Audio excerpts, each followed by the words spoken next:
ಯಾವುದಕ್ಕಾಗಿ ಚಿಂತೆ, ಯಾವುದಕ್ಕಾಗಿ ಭಯ, ಏನಾಗುತ್ತದೆಯೋ ಎಂದು ಯೋಚಿಸುತ್ತಾ ಕಾಲಹರಣವನ್ನ ಮಾಡಬೇಡ. ಮೇಲೊಬ್ಬ ಇರುವ ನಿನ್ನನ್ನ ಕಾಯಲು ನಿನ್ನ ಕೆಲಸವನ್ನ ನೀನು ಪೂರ್ಣ ಶ್ರದ್ಧೆಯಿಂದ ಮಾಡು. ಏನೇ ಆದರೂ ಕೂಡ ನಿನ್ನ ಒಳಿತಿಗಾಗಿಯೇ ಎನ್ನುವುದನ್ನು ನೀನು ಮರೆಯಬೇಡ. ನಕಾರಾತ್ಮಕ ಯೋಚನೆಗಳಿಂದ ಸಕಾರಾತ್ಮಕವಾಗಿರುವಂತಹ ಬದುಕನ್ನು ನಾವು ಕಟ್ಟಿಕೊಳ್ಳಬಹುದು. ಮಾತು ಮನುಷ್ಯನ ಗೆಲ್ಲುವಂತೆ ಇರಬೇಕೇ ಹೊರತು ಮನುಷ್ಯನನ್ನ ಕೊಲ್ಲುವಂತೆ ಇರಬಾರದು. ನಿನ್ನನ್ನ ನೀನು ಅರಿತರೆ ನಿನ್ನ ಬದುಕಿನ ಸತ್ಯ ನಿನಗೆ ತಿಳಿಯುವುದು. ಬೇರೆಯವರನ್ನ ಅರಿಯಲು ಕಾಲಹರಣವನ್ನ ಮಾಡಬೇಡ. ಇಲ್ಲಿ ನೀನೇ ನಿನ್ನ ಮಿತ್ರ, ನೀನೇ ನಿನ್ನ ಶತ್ರು. ನಿನ್ನನ್ನ ನೀನು ಖುಷಿಪಡಿಸು. ನಿನ್ನನ್ನ ಅರಿತವರು ಜೊತೆಗೆ ಇರುತ್ತಾರೆ, ಅರಿಯದವರು ಬಿಟ್ಟು ಹೊರಡುತ್ತಾರೆ. ಯಾರಿಗಾಗಿ ಈ ಹೋರಾಟ, ಯಾರಿಗಾಗಿ ಈ ಕಾದಾಟ? ಯಾರಿಗೂ ಕೂಡ ಹೇಳದೆಯೇ ಒಂದು ದಿನ ಬರುತ್ತೇವೆ, ಯಾರಿಗೂ ಕೂಡ ಹೇಳದೆಯೇ ಒಂದು ದಿನ ಹೊರಟು ಹೋಗುತ್ತೇವೆ. ಹೋರಾಡಬೇಕು ಎಂದರೆ ನಿನ್ನ ಜೊತೆ ನೀನು ಹೋರಾಡು. ಹುಡುಕಾಡಬೇಕು ಎಂದರೆ ನಿನ್ನಲ್ಲಿಯೇ ನೀನು ಹುಡುಕಾಡು. ಜೊತೆಗೆ ಇದ್ದವರು ಬದಲಾಗುತ್ತಿದ್ದಾರೆ ಎಂದು ಬೇಸರಗೊಳ್ಳಬೇಡ. ಬದಲಾಗುವವರು ಆಗಲಿ ಬಿಡಿ. ಜನರು ಬಣ್ಣವನ್ನ ಬದಲಾಯಿಸಿದರೆ ಆ ದೇವರು ಸಮಯವನ್ನೇ ಬದಲಾಯಿಸುತ್ತಾನೆ. ನಮ್ಮ ಜೀವನದ ಅತಿ ದೊಡ್ಡ ಶತ್ರು ಅಂದರೆ ಅದು ನಾವೇ. ಒಬ್ಬ ಮನುಷ್ಯನ ಯಶಸ್ವಿಗೆ ಅವನ ಶ್ರದ್ಧೆ ಮತ್ತು ಸತತವಾಗಿರುವಂತಹ ಪ್ರಯತ್ನಗಳು ಕಾರಣವಾದರೆ, ಅದೇ ಒಬ್ಬ ಮನುಷ್ಯನ ಸೋಲಿಗೆ ಅವನ ಸೋಮಾರಿತನ ಅಥವಾ ನಿರ್ಲಕ್ಷ್ಯವೇ ಕಾರಣ ಆಗುತ್ತವೆ. ಯಾವುದಕ್ಕಾಗಿ ಚಿಂತೆ, ಯಾವುದಕ್ಕಾಗಿ ಭಯ, ಏನಾಗುವುದೋ ಎಂದು ಯೋಚಿಸುತ್ತಾ ಕಾಲಹರಣವನ್ನ ಮಾಡಬೇಡ. ಮೇಲೊಬ್ಬ ಇರುವ ನಿನ್ನನ್ನು ಕಾಯುವುದಕ್ಕೆ ನಿನ್ನ ಕೆಲಸವನ್ನು ನೀನು ಪೂರ್ಣ ಶ್ರದ್ಧೆಯಿಂದ ಮಾಡು. ಏನೇ ಆದರೂ ಕೂಡ ಅದು ನಿನ್ನ ಒಳಿತಿಗಾಗಿ ಎನ್ನುವುದನ್ನು ನೀನು ಮರೆಯಲೇಬೇಡ. ಈ ಜೀವನವು ನಿನ್ನದು, ಈ ಕನಸು ಕೂಡ ನಿನ್ನದು, ಈ ಹೋರಾಟವು ಕೂಡ ನಿನ್ನದು, ಸಮಸ್ಯೆಗಳು ನಿನ್ನದು, ಸೋಲು ಗೆಲುವು ಎಲ್ಲ ನಿನ್ನದೇ ಇರುವಾಗ ಬೇರೆಯವರ ಮಾತಿಗೆ ಕಿವಿಯನ್ನ ಕೊಟ್ಟು ಏಕೆ ಸೋಲನ್ನ ಒಪ್ಪಿಕೊಳ್ಳಬೇಕು? ಏನಾಗುವುದೋ ಅದು ಆಗೇ ತೀರುತ್ತದೆ. ಸೋಲಬೇಕು ಅಂತ ಕಾಯುವವರಿಗೆ ನಿನ್ನ ಗೆಲುವಿನ ಸಂಭ್ರಮ ತೋರಿಸು. ಬೀಳುವುದು ಸಹಜ, ಆದರೆ ಎಷ್ಟೇ ಬಾರಿ ಬಿದ್ದರೂ ಕೂಡ ಛಲ ಬಿಡದೆ ಮತ್ತೆ ಪ್ರಯತ್ನಿಸುವುದೇ ನಿಜವಾದ ಗೆಲುವು. ಜೀವನದಲ್ಲಿ ಪ್ರತಿ ಹಂತದಲ್ಲಿಯೂ ಕೂಡ ಸವಾಲುಗಳನ್ನ, ಅವಮಾನಗಳನ್ನ, ಪ್ರಶ್ನೆಗಳನ್ನ, ಸಂಶಯಗಳನ್ನ, ಕಷ್ಟ ಮತ್ತು ಏಳಿಗೆಗಳು ಬರುತ್ತವೆ. ಆದರೆ ನಿನ್ನ ಪ್ರಯತ್ನಕ್ಕೆ ಇದು ಯಾವುದೂ ಕೂಡ ಅಡ್ಡಿ ಆಗುವುದಿಲ್ಲ. ನಿನ್ನ ಕನಸಿಗೆ ಇದು ಯಾವುದೂ ಕೂಡ ಅಡ್ಡಿ ಆಗುವುದಿಲ್ಲ. ನೀನು ಏನಾದರೂ ಸಾಧಿಸಬೇಕು ಅಂದರೆ ನಿನ್ನ ಪ್ರಯತ್ನದ ಮೇಲೆ ಗಮನ ಇರಲಿ. ದಾರಿಯಲ್ಲಿ ಬರುವಂತಹ ಏರಿಳಿತಗಳ ಮೇಲೆ ಅಲ್ಲವೇ ಅಲ್ಲ. ಮುಂದೊಂದು ದಿನ ನಿನ್ನ ಕಷ್ಟಗಳು, ನಿನ್ನ ಅವಮಾನಗಳೇ ನಿನಗೆ ಸಾಧನೆಗೆ ಸ್ಫೂರ್ತಿಯನ್ನ ನೀಡುತ್ತದೆ. ನಿನ್ನಲ್ಲಿ ಒಳ್ಳೆಯ ಮನಸ್ಸು ಇದ್ದರೆ ಬೇರೆಯವರ ಶಾಪವೂ ಕೂಡ ನಿನಗೆ ಆಶೀರ್ವಾದವಾಗುತ್ತದೆ. ಯಾರ ಬಗ್ಗೆಯೂ ಕೂಡ ಕೆಟ್ಟದ್ದನ್ನ ಆಲೋಚಿಸಬೇಡಿ. ಬದಲಾಗಿ ನಿನ್ನ ಬಗ್ಗೆ ಒಳ್ಳೆಯದನ್ನ ಆಲೋಚಿಸು. ನಿನ್ನ ಆಲೋಚನೆಗಳೇ ನಿನ್ನ ಮನಸ್ಸನ್ನ ನಿಯಂತ್ರಿಸುತ್ತದೆ. ನಿನ್ನ ಆಲೋಚನೆಗಳು ಬೇರೆಯವರ ಮೇಲೆ ಅಲ್ಲ, ನಿನ್ನ ಮೇಲೆ, ನಿನ್ನ ಮನಸ್ಸಿನ ಮೇಲೆ ಇರಲಿ. ಯಾವುದೇ ಒಬ್ಬ ವ್ಯಕ್ತಿ ತಾನು ಮೇಲೆ ಬರಬೇಕು ಅಥವಾ ಜೀವನದಲ್ಲಿ ಮುಂದೆ ಬರಬೇಕು ಅಂದರೆ ಅವನ ಭಾವನೆಗಳ ಮೇಲೆ ಪೆಟ್ಟು ಬೀಳಬೇಕು. ಅವನು ಸೋಲಬೇಕು, ನಿರಾಕರಿಸಲ್ಪಡಬೇಕು, ಸಮಸ್ಯೆಗಳು ಬರಬೇಕು. ಆಗ ಮಾತ್ರ ಅವನಲ್ಲಿ ಇರುವಂತಹ ನಿಜವಾದ ಸಾಧನೆಯ ಕಿಚ್ಚು ಹೊರಗೆ ಬರುವುದಕ್ಕೆ ಸಾಧ್ಯವಾಗುವುದು. ಸೋಲು, ಅವಮಾನಗಳು ನಮ್ಮನ್ನ ಕುಗ್ಗಿಸುವುದಿಲ್ಲ, ಬದಲಾಗಿ ನಮ್ಮನ್ನ ಮೇಲೆ ಬರುವಂತೆ ಪ್ರಚೋದಿಸುತ್ತವೆ. ಇದನ್ನು ನಾವು ಎಂದಿಗೂ ಕೂಡ ಜೀವನದಲ್ಲಿ ಮರೆಯಬಾರದು. ಶ್ರೀಕೃಷ್ಣ ಪರಮಾತ್ಮನು ಹೇಳುತ್ತಾನೆ, ಬದುಕಿನ ಎಲ್ಲ ಸಮಸ್ಯೆಗಳಿಗೆ ನಿನ್ನ ಆಲೋಚನೆಗಳೇ ಕಾರಣ. ಹಾಗಾಗಿ ನಿನ್ನ ಆಲೋಚನೆಗಳನ್ನು ಸರಿಯಾದ ಮಾರ್ಗದಲ್ಲಿ ಕೇಂದ್ರೀಕರಿಸಿಕೋ. ಶಾಂತವಾಗಿ ಇರುವುದನ್ನು ಕಲಿತರೆ ಜೀವನದ ಅರ್ಧ ಸಮಸ್ಯೆಗಳು ಪರಿಹಾರ ಆದಂತೆಯೇ ಅರ್ಥವಾಗುವುದು. ಹಾಗಾಗಿ ಜೀವನದಲ್ಲಿ ಶಾಂತವಾಗಿ ಇರುವುದನ್ನು ನಾವು ಕಲಿಯಬೇಕಾಗಿದೆ. ಜೀವನದಲ್ಲಿ ಏನೇ ಕಳೆದುಕೊಂಡರೂ ಕೂಡ ಚಿಂತಿಸುವುದಕ್ಕೆ ಹೋಗಬೇಡ. ಏಕೆಂದರೆ ಯಾವುದೇ ಮರವು ಕೂಡ ತನ್ನ ಎಲೆಗಳನ್ನು ಕಳೆದುಕೊಂಡಾಗ ಅದರ ಜಾಗದಲ್ಲಿಯೇ ಹೊಸ ಎಲೆಗಳನ್ನು ಬೆಳೆಯುತ್ತದೆ. ಭಗವಾನ್ ಶ್ರೀಕೃಷ್ಣ ಪರಮಾತ್ಮನು ಹೇಳುತ್ತಾನೆ, ಯಾವುದೇ ಒಬ್ಬ ಮನುಷ್ಯನ ಸಮಯ ಮತ್ತು ಪರಿಸ್ಥಿತಿ ನೋಡಿ ನಿಂದನೆಗಳನ್ನು ಮಾಡುವುದಕ್ಕೆ ಹೋಗಬೇಡಿ. ಏಕೆಂದರೆ ಅವರ ಸಮಯ ಯಾವಾಗ ಬೇಕಾದರೂ ಕೂಡ ಬದಲಾಗಬಹುದು. ನೀವು ಶಕ್ತಿಶಾಲಿಗಳಾಗಿರಬಹುದು, ಆದರೆ ಸಮಯ ನಿಮಗಿಂತಲೂ ಕೂಡ ಶಕ್ತಿಶಾಲಿಯಾಗಿದೆ ಎನ್ನುವುದನ್ನು ನೀವು ಮರೆಯಲೇಬಾರದು. ಈಗಿನ ಕಾಲದಲ್ಲಿ ಒಳ್ಳೆಯತನಕ್ಕೆ ಬೆಲೆ ಇಲ್ಲ ಅನ್ನುವುದು ಎಷ್ಟು ಸತ್ಯವೋ ಅದೇ ರೀತಿಯಾಗಿ ಒಳ್ಳೆಯತನ ಮತ್ತು ನಿಯತ್ತು ಹೊಂದಿರುವಂತಹ ಮನುಷ್ಯರಿಗೆ ತೊಂದರೆಗಳು ಕೂಡ ಅಷ್ಟೇ ಬರುತ್ತವೆ ಎನ್ನುವುದು ಕೂಡ ಸತ್ಯ. ಪಾಪ ಪುಣ್ಯ ಎನ್ನುವ ನಿನ್ನ ಕರ್ಮಗಳ ಮುಖೇನ ಕಾಲವೇ ನಿರ್ಧಾರವನ್ನ ಮಾಡುತ್ತದೆ. ನಿನ್ನ ಕರ್ಮಗಳೇ ನಿನ್ನ ಭವಿಷ್ಯವನ್ನ ನಿರ್ಧರಿಸುತ್ತದೆ. ಏನಾದರೂ ಮಾಡಬೇಕು ಅಂದರೆ ಒಳ್ಳೆಯದನ್ನ ಮಾಡು, ಅದೇ ನಿನಗೆ ಮುಂದೊಂದು ದಿನ ಒಳ್ಳೆಯದನ್ನ ಮಾಡುತ್ತದೆ. ನಿನ್ನ ಕನಸನ್ನ ನೀನು ನನಸು ಮಾಡಿಕೊಳ್ಳುವುದಕ್ಕೆ ನಿನ್ನ ಮೊಟ್ಟ ಮೊದಲ ಹೆಜ್ಜೆ ಎಂದರೆ ಅದು ಆತ್ಮವಿಶ್ವಾಸ. ಆತ್ಮವಿಶ್ವಾಸ ಒಂದು ಇದ್ದರೆ ನಿನ್ನ ಕನಸನ್ನ ನೀನು ನನಸು ಮಾಡಿಕೊಳ್ಳಬಹುದು. ಹಾಗಾಗಿ ಆತ್ಮವಿಶ್ವಾಸವನ್ನ ಎಂದಿಗೂ ಕೂಡ ಕಳೆದುಕೊಳ್ಳಬೇಡಿ. ಮರೆತು ಬಿಡು ನೀ ಎಲ್ಲವನ್ನ, ಕ್ಷಮಿಸಿ ಬಿಡು ನೀ ಎಲ್ಲವನ್ನ, ಬಂದಿದ್ದೆಲ್ಲವನ್ನ ಸ್ವೀಕರಿಸಿ ಬಿಡು ನೀ, ಮುಂದೆ ಕೊರಗಬೇಡ ನೀ ಯಾವುದಕ್ಕಾಗಿ, ಮೇಲೊಬ್ಬ ಇರುವ ನಿನ್ನ ಕಾಯುವುದಕ್ಕಾಗಿ. ಕಾಲು ಎಳೆಯುವವರು ಉಂಟು ಈ ಜಗತ್ತಿನಲ್ಲಿ, ಸಾಗುತ್ತಿರು ನೀ ಗುರಿ ಮುಟ್ಟುವ ತನಕ. ಬಿಡದೆ ನಿನ್ನ ಕಾಡುವರು ಈ ಬಾಳ ಪಯಣದಲ್ಲಿ. ನಿನ್ನ ಜೀವನದಲ್ಲಿ ಅನೇಕ ಬಾರಿ ಸೋಲುಗಳು ಆಗಬಹುದು, ಆದರೆ ನೀನು ಎಂದಿಗೂ ಕೂಡ ನಿನ್ನ ಸೋಲನ್ನ ಬಿಡಬೇಡ. ಎಷ್ಟೇ ಬಾರಿ ನೀನು ಬಿದ್ದರೂ ಕೂಡ ಮತ್ತೆ ಎದ್ದು ನಿಲ್ಲು. ಮುಂದೊಂದು ದಿನ ನಿನ್ನ ಸೋಲುಗಳೇ ನಿನ್ನ ಗೆಲುವಿಗೆ ಸ್ಫೂರ್ತಿಯನ್ನ ನೀಡುತ್ತದೆ ಎನ್ನುವುದನ್ನು ನೀನು ಮರೆಯಲೇಬೇಡ. ಜೀವನದಲ್ಲಿ ಬರುವ ಪ್ರತಿಯೊಂದು ನೋವು ಕೂಡ ಪಾಠವನ್ನ ಕಲಿಸಿದರೆ ಪ್ರತಿಯೊಂದು ಪಾಠವೂ ಕೂಡ ವ್ಯಕ್ತಿಯ ಜೀವನವನ್ನೇ ಬದಲಾಯಿಸುತ್ತದೆ. ವೈರಿಗಳನ್ನ ಕೊಲ್ಲಬೇಕಾದರೆ ಅವನ ತಲೆಯನ್ನ ತೆಗೆಯಬೇಕು ಎಂದೇನೂ ಇಲ್ಲ, ನಮ್ಮ ತಲೆಯಿಂದ ಅವನನ್ನ ತೆಗೆದರೆ ಸಾಕು. ಜೀವನದಲ್ಲಿ ಇರುವುದು ಎರಡೇ ದಿನ, ಒಂದು ನಿನ್ನ ಪರವಾದ ದಿನವಾದರೆ ಇನ್ನೊಂದು ನಿನ್ನ ವಿರುದ್ಧವಾಗಿರುವಂತಹ ದಿನ.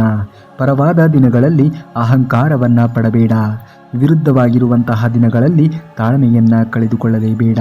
ನಿನಗೆ ಯಾರಾದರೂ ಕೆಟ್ಟದ್ದನ್ನ ಮಾಡಿದರೆ ಅದು ಅವರ ಕರ್ಮ, ಆದರೆ ನೀನು ಯಾರಿಗೂ ಕೂಡ ಕೆಟ್ಟದ್ದನ್ನ ಬಯಸದೆ ಪ್ರಾಮಾಣಿಕವಾಗಿ ಇರುವುದು ನಿನ್ನ ಧರ್ಮ. ನಿನ್ನ ಧರ್ಮವೇ ನಿನ್ನನ್ನ ಕಾಪಾಡುತ್ತದೆ. ದೇವರು ಕೊಟ್ಟು ನೋಡುತ್ತಾನೆ, ಅದೇ ರೀತಿ ಕಿತ್ತುಕೊಂಡು ಕೂಡ ನೋಡುತ್ತಾನೆ. ಅರಿತು ಬಾಳಲೆಂದು ಬೀಳಿಸಿಯೂ ಕೂಡ ನೋಡುತ್ತಾನೆ. ನಮಗೆ ತಿಳಿಯದ ಹಾಗೆ ಮತ್ತೆ ಅವನೇ ಕೈ ಹಿಡಿದು ಮೇಲೆ ಎತ್ತಿಯೂ ಕೂಡ ನೋಡುತ್ತಾನೆ. ಇದನ್ನು ಅರಿತರೆ ಇಲ್ಲೇ ಸ್ವರ್ಗ, ಅರಿಯದೇ ಇದ್ದರೆ ಇಲ್ಲೇ ನರಕ. ಒಳ್ಳೆಯವರ ಶಾಪ ಒಳ್ಳೆಯದಲ್ಲ. ಕೆಟ್ಟವರು ಕೆಟ್ಟದ್ದನ್ನ ಮಾಡುವುದಕ್ಕೆ ಶುರು ಮಾಡಿದರೆ ಬರೀ ಕೆಟ್ಟದ್ದೇ ಆಗಬಹುದು ಅಷ್ಟೇ. ಆದರೆ ಒಳ್ಳೆಯವರು ಕೆಟ್ಟದ್ದನ್ನ ಮಾಡುವುದಕ್ಕೆ ಶುರು ಮಾಡಿದರೆ ಅದು ಭಯಾನಕವಾಗಿ ಇರುತ್ತದೆ. ಒಳ್ಳೆಯವರಿಗೆ ಆಗಿರುವಂತಹ ಮೋಸಕ್ಕೆ ಭಗವಾನ್ ಶ್ರೀಕೃಷ್ಣ ಪರಮಾತ್ಮನೇ ತಕ್ಕ ರೀತಿಯ ಉತ್ತರವನ್ನ ಸಮಯ ಬಂದಾಗ ಕೊಡುತ್ತಾನೆ. ಅವಸರದಲ್ಲಿ ಕಣ್ಣಿಂದ ನೋಡಿರುವುದೆಲ್ಲವೂ ಕೂಡ ನಿಜವೆಂದು ತಿಳಿದು ಮಾತನಾಡುವವರಿಗೆ ಆವೇಶ ಹೆಚ್ಚು. ಮಾತನಾಡದೆ ಮನಸ್ಸಿನಿಂದ ನೋಡಿ ಮೌನವಾಗಿ ಇರುವವರಿಗೆ ಪ್ರಬುದ್ಧತೆ ಹೆಚ್ಚು. ಸಹಾಯ ಮಾಡಬೇಕು ಎನ್ನುವಂತಹ ಗುಣ ಇರುವವರು ಕಾರಣಗಳನ್ನು ಹುಡುಕುವುದೇ ಇಲ್ಲ. ಯಾವುದೇ ಪರಿಸ್ಥಿತಿಯಲ್ಲಿ ಇದ್ದರೂ ಕೂಡ ಸಹಾಯವನ್ನ ಮಾಡೇ ಮಾಡುತ್ತಾರೆ. ಬಾಯಿ ಇದೆ ಎಂದು ಇತರರನ್ನ ದುಃಖ ಪಡುವ ಹಾಗೆ ಪದೇ ಪದೇ ಮಾತನಾಡುವುದಕ್ಕೆ ಹೋಗಲೇಬೇಡಿ. ಒಂದು ಬಾರಿ ದೂರವಾದರೆ ತಿಳಿಯುತ್ತದೆ ವ್ಯಕ್ತಿಗಳ ಬೆಲೆ ಏನು ಎಂದು. ಜೀವನ ನಿಮಗೆ ಯಶಸ್ಸನ್ನ ಕೊಡುವುದೇ ಇಲ್ಲ, ಕೇವಲ ಅವಕಾಶಗಳನ್ನು ಮಾತ್ರ ಕೊಡುತ್ತದೆ. ಆ ಅವಕಾಶಗಳನ್ನು ಗೆಲುವಾಗಿ ಪಡಿಸುವಂತಹ ಶಕ್ತಿ ನಿಮ್ಮ ಕೈಯಲ್ಲಿಯೇ ಇರುತ್ತದೆ. ಹಾಗಾಗಿ ಪ್ರತಿಯೊಂದು ಅವಕಾಶಗಳನ್ನು ಸರಿಯಾದ ರೀತಿಯಲ್ಲಿ ಸದುಪಯೋಗ ಮಾಡಿಕೊಳ್ಳುವುದನ್ನು ನೋಡಬೇಕು.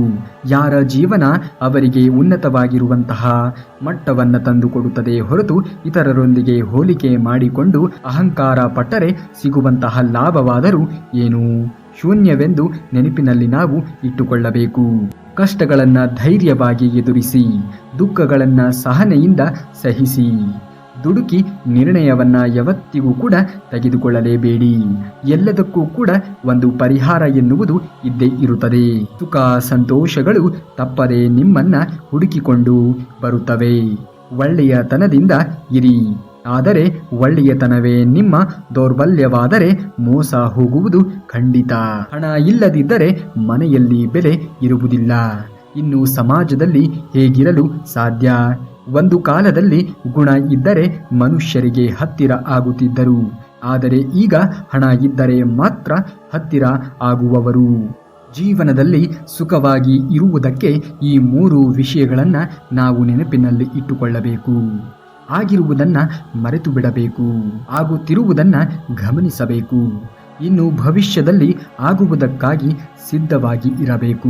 ಏನೇ ಆದರೂ ಕೂಡ ಚಿಂತಿಸುತ್ತಾ ಅಲ್ಲೇ ಇದ್ದು ಬಿಡಬೇಡಿ. ಏನೇ ಆದರೂ ಕೂಡ ನಿಮ್ಮ ಒಳ್ಳೆಯದಕ್ಕೆ ಆಗುತ್ತದೆ. ನೀವು ಗತದಲ್ಲಿ ಇರಬೇಡಿ. ಜೀವನ ಸಾಗುತ್ತಲೇ ಇರುತ್ತದೆ. ಕಷ್ಟಪಡುವುದು ತಪ್ಪು ಅಲ್ಲವೇ ಅಲ್ಲ. ಕಷ್ಟಗಳನ್ನ ಇಷ್ಟಪಡದೇ ಇರುವುದು ತಪ್ಪು. ಇಷ್ಟವನ್ನ ಪಟ್ಟು ಶ್ರಮವನ್ನ ಹಾಕಿದರೆ ಸಾಧಿಸದೇ ಇರುವಂತಹ ಕೆಲಸ ಯಾವುದೂ ಕೂಡ ಇಲ್ಲ. ನೀನು ನಿನ್ನ ತಪ್ಪುಗಳನ್ನ ಬಚ್ಚಿಡುವುದಕ್ಕೆ ಪ್ರಯತ್ನಿಸಿದರೆ ಅದು ಮತ್ತಷ್ಟು ದೊಡ್ಡ ಪ್ರಮಾದವನ್ನು ತಂದು ಕೊಡಬಹುದು. ಹಾಗಾಗಿ ಆಗಿರುವಂತಹ ತಪ್ಪುಗಳನ್ನ ಒಪ್ಪಿಕೊಳ್ಳುವುದನ್ನ ಮನುಷ್ಯ ಕಲಿಯಬೇಕು. ಎಷ್ಟೇ ಶ್ರೀಮಂತಿಕೆ ಇದ್ದರೂ ಕೂಡ ಮಾನವೀಯತೆ ಇಲ್ಲದೆ ಇದ್ದರೆ ಬಡತನದ ಹಂಚಿಗೆ ಹೋಗುತ್ತಾರೆ. ಮಾನವೀಯತೆ ಇಲ್ಲದೆ ಇರುವಂತಹ ಶ್ರೀಮಂತಿಕೆ ಎಂದಾದರೂ ಬಡತನಕ್ಕೆ ದಾರಿಯಾಗುತ್ತದೆ. ಮನುಷ್ಯ ಯಾವುದೇ ಕೆಲಸ ಮಾಡದೆ ಸುಮಾರಾಗಿ ಇದ್ದರೆ ಬಡತನ ಶಾಶ್ವತವಾಗಿ ಉಳಿಯುತ್ತದೆ. ನಾವು ಮಾಡುವ ಯಾವುದೇ ಕೆಲಸದಲ್ಲಿ ಉನ್ನತ ಸ್ಥಾನಕ್ಕೆ ಏರುವಂತಹ ಪ್ರಯತ್ನವನ್ನು ಮಾಡಬೇಕು. ಇದ್ದಲ್ಲಿಯೇ ಇದ್ದರೆ ಬೆಳವಣಿಗೆ ಎನ್ನುವುದು ಆಗುವುದೇ ಇಲ್ಲ. ಇನ್ನು ಆ ಜ್ಞಾನವನ್ನ ತೊಲಗಿಸಿ ಜ್ಞಾನವನ್ನ ಹೊಂದಬೇಕು. ಏನೇ ಆದರೂ ಕೂಡ ಕಾಲವನ್ನ ನಿಂದಿಸದೆ ನಿನ್ನ ಕೆಲಸವನ್ನ ಶ್ರದ್ಧೆ ಇಟ್ಟು ಮಾಡು. ಹಾಗೆಯೇ ನಮ್ಮ ಕರ್ಮ ಫಲಿತ ಯಾವಾಗಲೂ ಕೂಡ ಅದೃಷ್ಟದ ಮೇಲೆ ಆಧಾರಿತವಾಗಿ ಇರುವುದೇ ಇಲ್ಲ. ನಾವು ಕಷ್ಟಪಟ್ಟು ಮಾಡುವಂತಹ ಕೆಲಸದ ಮೇಲೆ ಅದು ಆಧಾರಿತವಾಗಿ ಇರುತ್ತದೆ. ನಮಗೆ ಅದೃಷ್ಟ ಇಲ್ಲವೆಂದು ನಾವು ಮಾಡುವಂತಹ ಕೆಲಸವನ್ನ ನಿಲ್ಲಿಸುವುದಕ್ಕೆ ಹೋಗಲೇಬಾರದು. ನಾವು ನಿರಂತರವಾಗಿರುವಂತಹ ಶ್ರಮವನ್ನ ಹಾಕಿದರೆ ನಮ್ಮ ಬೆಳವಣಿಗೆಯನ್ನ ತಪ್ಪಿಸುವುದಕ್ಕೆ ಯಾರಿಂದಲೂ ಕೂಡ ಸಾಧ್ಯವೇ ಇಲ್ಲ. ಶ್ರೀಮಂತಿಕೆ ಇದೆ ಎಂದು ಅಹಂಕಾರದಿಂದ ದರ್ಪವನ್ನ ಮೆರೆಯಲೇಬಾರದು. ಕಾಲವು ಯಾವಾಗಲೂ ಕೂಡ ಒಂದೇ ರೀತಿ ಇರುವುದೂ ಇಲ್ಲ. ಈ ಶ್ರೀಮಂತಿಕೆಯೊಂದಿಗೆ ಮಾನವ ತತ್ವವೂ ಕೂಡ ಇದ್ದಾಗ ಮಾತ್ರವೇ ಅದು ನಿಜವಾದ ಹೃದಯವಂತಿಕೆ ಆಗುತ್ತದೆ. ಅಹಂಕಾರ ಪಡುವವರ ಮನೆಯಲ್ಲಿ ಲಕ್ಷ್ಮಿ ಹೆಚ್ಚು ದಿನ ನೆಲೆಸುವುದೂ ಇಲ್ಲ. ಯಾರ ಮನೆಯಲ್ಲಿ ಸ್ತ್ರೀಯನ್ನ ಗೌರವಿಸುವುದಿಲ್ಲವೋ ಹಾಗೂ ಯಾರ ಮನೆಯಲ್ಲಿ ಯಾವಾಗಲೂ ಕೂಡ ಕಲಹ ಉಂಟಾಗುತ್ತದೆಯೋ ಹಾಗೆಯೇ ಹಣವನ್ನ ಅವಶ್ಯಕತೆ ಮೀರಿ ವ್ಯರ್ಥವಾಗಿ ಖರ್ಚು ಮಾಡುತ್ತಾರೆಯೋ ಅವರ ಮನೆಯಲ್ಲಿ ಲಕ್ಷ್ಮಿ ಎಂದಿಗೂ ಕೂಡ ನೆಲೆಸಿರುವುದಿಲ್ಲವೆಂದು ನೆನಪಿನಲ್ಲಿ ಇಟ್ಟುಕೊಳ್ಳಿ. ನಮ್ಮ ಜೀವನದಲ್ಲಿ ಅವಸರಕ್ಕೆ ಬೆಂಬಲಿಸುವವರು ಇರುವುದೂ ಇಲ್ಲ. ಆದರೆ ಅವಸರಕ್ಕೆ ಬಳಸಿಕೊಳ್ಳುವವರು ಮಾತ್ರ ತುಂಬಾ ಜನ ಇರುತ್ತಾರೆ. ಅತಿಯಾಗಿ ಯೋಚಿಸುವುದು ಕೂಡ ಒಂದು ರೀತಿ ಮಾನಸಿಕವಾಗಿರುವಂತಹ ಸಮಸ್ಯೆ. ಇದರಿಂದ ಅನಾರೋಗ್ಯ ಉಂಟಾಗುತ್ತದೆ ಹೊರತು ಸಮಸ್ಯೆಗೆ ಪರಿಹಾರ ಎನ್ನುವುದು ಸಿಗುವುದೂ ಇಲ್ಲ. ಎಲ್ಲ ಸಮಯದಲ್ಲಿಯೂ ಕೂಡ ಖಾಲಿಯಾಗಿ ಇರದೆ ಯಾವುದಾದರೂ ಒಂದು ಕೆಲಸದಲ್ಲಿ ಭಗ್ನರಾಗಿ ನಿಮ್ಮ ಮನಸ್ಸನ್ನ ಆ ಲಕ್ಷ್ಯ ಬಿಟ್ಟು ಬೇರೇನೂ ಕೂಡ ಇರಬಾರದು. ಆಗಲೇ ನೀವು ಸಮಸ್ಯೆಗಳಿಂದ ದೂರ ಬರುವುದಕ್ಕೆ ಸಾಧ್ಯವಾಗುವುದು. ಅಂದುಕೊಂಡಂತಹ ಗುರಿಯನ್ನ ತಲುಪುವುದಕ್ಕೆ ಸಾಧ್ಯವಾಗುವುದು. ಯಾವುದೇ ಕೆಲಸ ಇಲ್ಲದಿದ್ದವನಿಗೆ ಹೆಚ್ಚು ಆಲೋಚನೆಗಳು ಉಂಟಾಗುವುದು. ಹೆಚ್ಚು ಯೋಚಿಸುವವರಿಗೆ ಹೆಚ್ಚು ಸಮಸ್ಯೆಗಳು ಉದ್ಭವ ಆಗುವುದು. ಹಾಗಾಗಿ ಯೋಚನೆಯನ್ನ ಮಾಡುವುದನ್ನ ಬಿಡಬೇಕು. ಯಾವುದೇ ಕೆಲಸವಾದರೂ ಸರಿ ಅದರಲ್ಲಿ ನಿರಂತರವಾಗಿರುವಂತಹ ಶ್ರಮವನ್ನ ಹಾಕುವುದನ್ನ ಮನುಷ್ಯ ಕಲಿಯಬೇಕು. ಈ ಸಮಾಜದಲ್ಲಿ ನಗುವಿಗೆ ಇರುವಂತಹ ಬೆಲೆ ದುಃಖಕ್ಕೆ ಇರುವುದಿಲ್ಲ. ಹಾಗೆಯೇ ಹಣಕ್ಕೆ ಇರುವಂತಹ ಬೆಲೆ ಗುಣಕ್ಕೆ ಇರುವುದೂ ಇಲ್ಲ. ಅಸತ್ಯಕ್ಕೆ ಇರುವಂತಹ ಬೆಲೆ ಸತ್ಯಕ್ಕೆ ಇರುವುದಿಲ್ಲ. ಎಲ್ಲರೂ ನಮ್ಮವರೆಂದು ನಿಮ್ಮ ಎಲ್ಲ ದೌರ್ಬಲ್ಯಗಳನ್ನ ಹಂಚಿಕೊಳ್ಳುವ ಸಾಹಸವನ್ನ ಮಾಡಬಾರದು. ನಮ್ಮವರು ಅನ್ನುವವರು ಅನ್ಯರು ಆಗುವುದಕ್ಕೆ ಒಂದು ನಿಮಿಷ ಸಾಕು. ಆಗ ನಿಮ್ಮ ದೌರ್ಬಲ್ಯಗಳೇ ಅವರಿಗೆ ಬಲವಾಗುತ್ತದೆ. ನೀವು ಪ್ರಶಾಂತವಾಗಿ ಇರಲು ಇತರರೊಂದಿಗೆ ಮಿತವಾಗಿ ಮಾತನಾಡುವುದನ್ನ ಕಲಿಯಿರಿ. ಮಿತ ಭಾಷೆ ಬಾಂಧವ್ಯಗಳಲ್ಲಿ ಬಿರುಕು ಉಂಟು ಮಾಡುವುದೂ ಇಲ್ಲ. ಹಾಗಾಗಿ ಮಿತವಾಗಿ ಇರುವಂತಹ ಭಾಷೆಯಿಂದ ಮಾತನಾಡುವುದನ್ನ ಮನುಷ್ಯ ಕಲಿಯಬೇಕು. ಪದೇ ಪದೇ ಕಷ್ಟಗಳು ಬರುತ್ತಿವೆ ಅಂದರೆ ನಿನ್ನ ಹಣೆ ಬರಹ ಸರಿಯಿಲ್ಲ ಅಂತ ಅಲ್ಲವೇ ಅಲ್ಲ. ಮುಂದೆ ನಿನಗೋಸ್ಕರ ತುಂಬಾ ಒಳ್ಳೆಯ ದಿನಗಳು ಕಾಯುತ್ತಾ ಇದೆ ಎಂದು ಅರ್ಥ. ಹಾಗಾಗಿ ಬರುವಂತಹ ಎಲ್ಲ ಕಷ್ಟಗಳನ್ನ ಮೆಟ್ಟಿ ನಡೆಯುವುದನ್ನ ನೀನು ಕಲಿಯಬೇಕು. ಗೆಲ್ಲುವುದರಿಂದ ಶಕ್ತಿ ಎನ್ನುವುದು ಬರುವುದಿಲ್ಲ, ಸೋಲುವುದರಿಂದ ಶಕ್ತಿ ಎನ್ನುವುದು ಬರುತ್ತದೆ. ನಗುವಿಗಿಂತ ಆತ್ಮವಿಶ್ವಾಸ ಬರುವುದಿಲ್ಲ, ನೋವಿನಿಂದ ಆತ್ಮವಿಶ್ವಾಸ ಬರುತ್ತದೆ. ಅದಕ್ಕಾಗಿ ಸೋಲು ನೋವುಗಳನ್ನ ದ್ವೇಷವನ್ನ ಮಾಡುವುದಕ್ಕೆ ಹೋಗಲೇಬಾರದು. ಜೀವನದಲ್ಲಿ ಸೋಲಾದ ಮೇಲೆಯೇ ಗೆಲುವು ಎನ್ನುವುದು ಸಿಗುವುದಕ್ಕೆ ಸಾಧ್ಯವಾಗುವುದು. ಮನುಷ್ಯನಿಗೆ ಒಮ್ಮೆಲೆ ಗೆಲುವಾದರೆ ಸೋಲಿನ ಅನುಭವ ಎನ್ನುವುದು ಬರುವುದಕ್ಕೆ ಸಾಧ್ಯವೇ ಆಗುವುದಿಲ್ಲ. ಪ್ರತಿಯೊಂದು ಕತ್ತಲೆ ಮನೆಗೂ ಕೂಡ ಬೆಳಕಿನ ಒಂದು ದಾರಿಗಾಗಿ ಒಂದು ಕಿಟಕಿ ಇದ್ದೇ ಇರುತ್ತದೆ. ಅದೇ ರೀತಿ ನಮ್ಮ ಕಷ್ಟದ ಜೀವನದಲ್ಲಿಯೂ ಕೂಡ ಸುಖದ ಒಂದು ದಾರಿಗಾಗಿ ಒಂದು ದಾರಿ ಎನ್ನುವುದು ಇದ್ದೇ ಇರುತ್ತದೆ. ನಾವು ಗಮನಿಸಿ ನೋಡಿದಾಗ ಆ ದಾರಿ ಯಾವುದು ಎನ್ನುವುದು ನಮಗೆ ಗೋಚರವಾಗುವುದು. ಜೀವನದಲ್ಲಿ ಯಾರನ್ನಾದರೂ ಕೂಡ ಮರೆಯಿರಿ, ಆದರೆ ನಿನ್ನ ಕೈಯಲ್ಲಿ ಏನಾಗುತ್ತದೆ ನಾನು ನೋಡುತ್ತೀನಿ ಎಂದವರನ್ನ ಯಾವತ್ತಿಗೂ ಕೂಡ ಮರೆಯುವುದಕ್ಕೆ ಹೋಗಲೇಬೇಡಿ. ಏಕೆಂದರೆ ಜೀವನದಲ್ಲಿ ನಿಮಗೆ ಸ್ಫೂರ್ತಿಯನ್ನ ನೀಡುವವರು ನಿಜವಾಗಿಯೂ ಅವರೇ ಆಗಿರುತ್ತಾರೆ. ಒಂದು ಹೂವು ಮತ್ತೊಂದು ಹೂವಿನೊಂದಿಗೆ ಸ್ಪರ್ಧೆಗೆ ಇಳಿಯುವುದೂ ಇಲ್ಲ. ಸುಂದರವಾಗಿರುವಂತಹ ಅರಳುವುದನ್ನ ಬಿಟ್ಟರೆ ಅವುಗಳಿಗೆ ಕೆಲಸ ಏನೂ ಕೂಡ ಇರುವುದಿಲ್ಲ. ನಮ್ಮ ವ್ಯಕ್ತಿತ್ವವು ಕೂಡ ಹಾಗೆಯೇ ಹೂವಿನಂತೆಯೇ ಇರಬೇಕು. ನಾವು ಮೊದಲು ನಮ್ಮ ಜೀವನದಲ್ಲಿ ನಾವು ಅಂದುಕೊಂಡಂತಹ ಕೆಲಸವನ್ನು ಸಾಧಿಸಿ ತೋರಿಸುವಂತಹ ಹಠ ನಮ್ಮಲ್ಲಿ ಇರಬೇಕು. ಅದನ್ನು ಹೊರತುಪಡಿಸಿ ಬೇರೆ ಯಾವುದರ ಕಡೆಯೂ ಕೂಡ ಗಮನವನ್ನು ಕೊಡುವುದಕ್ಕೆ ಹೋಗಲೇಬಾರದು. ಪ್ರಯತ್ನಗಳಲ್ಲಿ ಸೋಲಾದರೆ ಪರವಾಗಿಲ್ಲ, ಆದರೆ ಪ್ರಯತ್ನಗಳನ್ನೇ ಪಡದೇ ಇರುವುದು ಜೀವನದಲ್ಲಿ ದೊಡ್ಡ ಸೋಲು ಇದ್ದ ಹಾಗೆ. ಹಾಗಾಗಿ ಮೊದಲು ಪ್ರಯತ್ನವನ್ನ ಪಡುವುದನ್ನು ಮನುಷ್ಯ ಕಲಿಯಬೇಕು. ನಡೆದಷ್ಟು ದಾರಿ ಇದ್ದೇ ಇರುತ್ತದೆ, ಪಡೆದಷ್ಟು ಭಾಗ್ಯ ಎನ್ನುವುದು ಇದ್ದೇ ಇರುತ್ತದೆ. ಅಗತ್ಯ ಇದ್ದಾಗ ಬರುವವರನ್ನ ಎಂದಿಗೂ ಕೂಡ ಜೀವನದಲ್ಲಿ ನಂಬುವುದಕ್ಕೆ ಹೋಗಬೇಡ. ಬೇಕಾದಾಗ ಬರುವವರ ಹಿಂದೆ ಎಂದಿಗೂ ಕೂಡ ಹೋಗಲೇಬೇಡ. ಬೇಡ ಅಂತ ಹೋದವರನ್ನ ಎಂದಿಗೂ ಕೂಡ ಜೀವನದಲ್ಲಿ ನೆನಪಿಸಿಕೊಳ್ಳಬೇಡ. ನಿನ್ನ ನಂಬಿ ಬಂದವರನ್ನ ಕೊನೆಯವರೆಗೂ ಕೂಡ ನೀನು ಕೈ ಬಿಡಬೇಡ. ಅಂಥವರಿಗೆ ಮೋಸವನ್ನು ಕೂಡ ಮಾಡಬೇಡ. ಒಂದು ವೇಳೆ ಅಂಥವರಿಗೆ ಮೋಸವನ್ನ ಮಾಡಿದರೆ ಆ ಭಗವಂತ ಶ್ರೀಕೃಷ್ಣ ಪರಮಾತ್ಮನು ಕೂಡ ಇದನ್ನ ಮೆಚ್ಚುವುದಕ್ಕೆ ಸಾಧ್ಯವೇ ಇಲ್ಲ. ದೂರ ದೂರ ನಾಟಿ ಮಾಡಿದ ಸಸಿಗಳು ಕೂಡ ಬೆಳೆಯುತ್ತಾ ಇದ್ದಂತೆ ಹತ್ತಿರವಾಗುತ್ತದೆ. ಆದರೆ ಮನುಷ್ಯರು ಬೆಳೆಯುತ್ತಾ ಇದ್ದಂತೆ ಅವರ ಮನಸ್ಸುಗಳು ದೂರವಾಗುತ್ತಾ ಹೋಗುತ್ತವೆ. ಇದೇ ಸಸಿಗಳಿಗೂ ಹಾಗೂ ಮನುಷ್ಯರಿಗೂ ಇರುವಂತಹ ವ್ಯತ್ಯಾಸ. ನೀವೇನಾದರೂ ಶ್ರೀಕೃಷ್ಣ ಪರಮಾತ್ಮನ ಭಕ್ತರೇ ಆಗಿದ್ದರೆ ಈ ಕೂಡಲೇ ಈ ವಿಡಿಯೋಗೆ ಒಂದು ಲೈಕನ್ನು ಮಾಡಿ ಹಾಗೂ ಜೈ ಶ್ರೀಕೃಷ್ಣ ಪರಮಾತ್ಮ ಎಂದು ಕಮೆಂಟನ್ನು ಮಾಡಿ. ಇನ್ನು ಮುಂದಿನ ವಿಡಿಯೋದಲ್ಲಿ ಸಿಗುವವರೆಗೂ ಧನ್ಯವಾದ ಕರುನಾಡಿಗೆ.